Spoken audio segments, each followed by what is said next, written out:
இன்றைக்கி பார்க்க போகிற திரைப்பட விமர்சனம் முதராத்திரி. முதராத்திரி தெரியும், ஃபஸ்ட் நைட்டு, சாந்தி முகூர்த்தம், பல்வேறு வகையில் பேர் பண்ணுறோம்.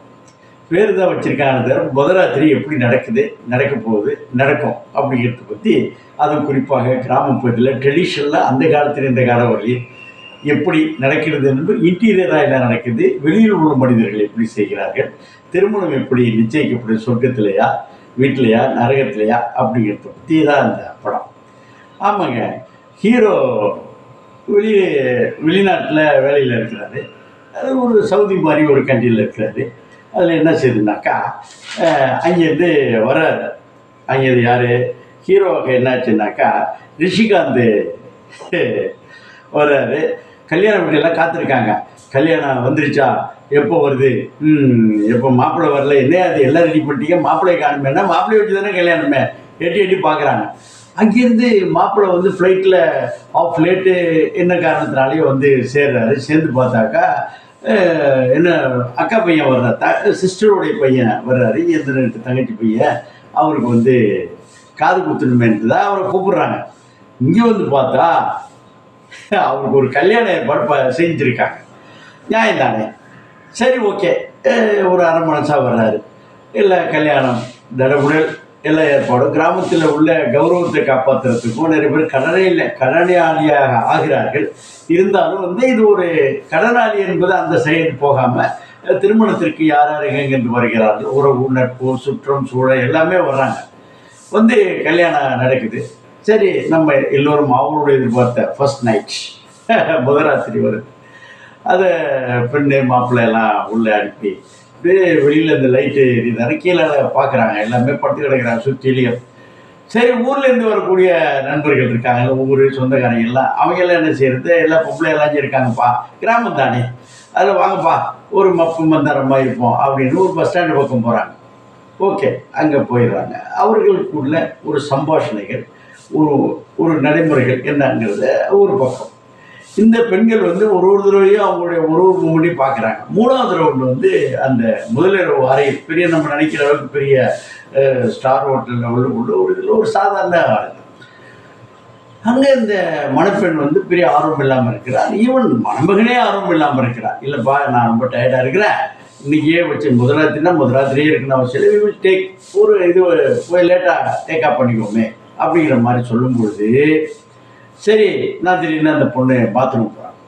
அது பக்கத்தில் இருக்கக்கூடிய பாத்ரூம் போகும்பொழுது ஏன்னா போனவனை காணுமேன்னு அவருடைய டென்ஷன். அந்த பேருந்தில் பெரிய பேருந்தில் உள்ளூர் பஸ் ஸ்டாண்ட் இருக்குல்ல, கிராம பஸ் ஸ்டாண்டு, அங்கே உள்ள நண்பர்களுடைய ப்ரிஸ்டேஜ், ஈகோ, நட்பு, அது ஒரு பக்கம். இன்னொரு பக்கம் வந்து இந்த பெண்கள் என்னடா அது என்ன லைட் ஆஃப் பண்ணல, என்ன ஆரம்பிக்கலையா அப்படிங்கிற மாதிரி ஒரு டெம்போ, அது வந்து ரொம்ப அழகாக கொண்டு போயிருக்காங்க. இது என்னாச்சுன்னா, இதில் அதாவது ஒரு கிராமத்தில் அன்னைக்கு ஒரு எம்ஆர்ஆர் ஒரு இதில் சொல்லியிருப்பார், வெளிநாட்டில் இருப்பவர்கள் எல்லாம் நன்றாக நலமாக இருக்கிறார்கள், ஏன் இங்கே இருக்கிறவங்களாம் இருக்குன்னா நல்ல புத்தி கிடையாது. தப்பித்தவரை எல்லா நாட்டிலையும் அப்படி தான் இருக்குது. நம்மால் மட்டும் நம்மளுடைய முயற்சி, நம்மளுடைய வெற்றியை விட பக்கத்தில் உள்ளவனை பார்த்து அவன்கிட்ட பொறாமப்படுறது மட்டும் இருந்தாங்க. இந்த மாதிரி சில விஷயங்கள் அங்கே நடக்குது. அவர் ஏன் டிலே பண்ணார், இந்த பொண்ணு ஏன் முதலிரவுக்கு அன்னைக்கு தப்பிச்சு போகுது அப்படிங்கிறது. தப்பிச்சு போகிறப்போ பார்க்குறப்போ அந்த கதை உடைச்சு பார்த்தா அந்த பொண்ணு முயற்சி பண்ணுறது தெரியுது. ஆஹா, இது வேறு விஷயம். இது ஒரு பக்கம். இல்லை என்னாச்சுன்னா, நிறைய கோயிலில் வந்து அந்த கடவுள் மறுப்பாளர்கள் வெளியில் கடவுள் மறுப்பாளர் இருக்கிறது உண்டு, கோயிலில் போய் ஒரு கடவுள் மறுப்பாளர் இருக்கிறது உண்டா? அது ரொம்ப விரக்தியாக. சேத்தன் அவர் வந்து ஒரு பண்பட்ட நடிகர். அவர் வந்து எல்லாம் கல்யாணம் பண்ணாமல் நம்மளை கூப்பிட பாரு, நம்மளை பத்திரிகை வைக்கல பாருன்னு வருத்தப்பட்டு அது ஒரு நிலைப்பாடு. இதில் ஒரு 4 இடங்களில் நடக்குது. ஏர்போர்ட் மாதிரி ஒரு அமைப்பு, கல்யாண வீட்டோட ஃபஸ்ட் நைட் அறை, பஸ் ஸ்டாண்ட், இதுக்குள்ளே நடக்கக்கூடியது மொத்தமும் பண்ண முடியுமா? போர் அடிச்சிருவாருன்னு அடா தமிழில் இருக்குது பாருங்க, அதே ஒரு கேரக்டராக பயன்படுத்தியிருக்கிறாரு. அதாவது அதனுடைய இசையமைப்பாளர் பரத் சங்கர். அந்த இசையை வந்து இசையும் ஒரு கேரக்டராக பண்ண முடியும்னா இது செய்யப்படுகிறது. நிறைய இம்ப்ரூவ் பண்ணுவாங்க. அது வந்து அந்த இன்னொரு அந்த டெம்போ கொடுக்குற ஒரு செய்தி. இது என்னாச்சுன்னா, இன்னொன்று ரிஷிகாந்த் வந்து அந்த ராஜா குப்புசாமி வந்து இயக்குனராக இருந்த போதும் அவர் ஒரு செகண்ட் ஹீரோ லெவலில் அது நடிக்கிறாரு. அது பெண்ணோட காதலனாக. இந்த கல்யாணம் இந்த முதலிரவு நடந்ததா? நடக்கலையா? ஏன் நடக்கலை? இன்னைக்கு இருக்கிற இளைஞர்கள் வேலை வெட்டி இல்லாமல் கையில் காசு இல்லாமல் திருமணம் செய்வது என்பது மிகப்பெரிய ஒரு தவறானது. ஆனால் வேலையே இல்லை என்று சொல்வது அதை விட மிக தவறான ஒரு கருத்து. இந்த கருத்துக்களை ஒரு உட்கார்ந்த நேரத்திலேருந்து அடித்து பிச்சு உதற முடியுமா? எந்த பக்கம் திரும்பாமல் சஸ்பென்ஸு த்ரில்லர் இல்லாமல் நம்ம பார்க்கக்கூடிய கேரக்டரை பார்த்துக்கிட்டே இருக்கிறப்போ உளுந்து சிரிக்கலாம்.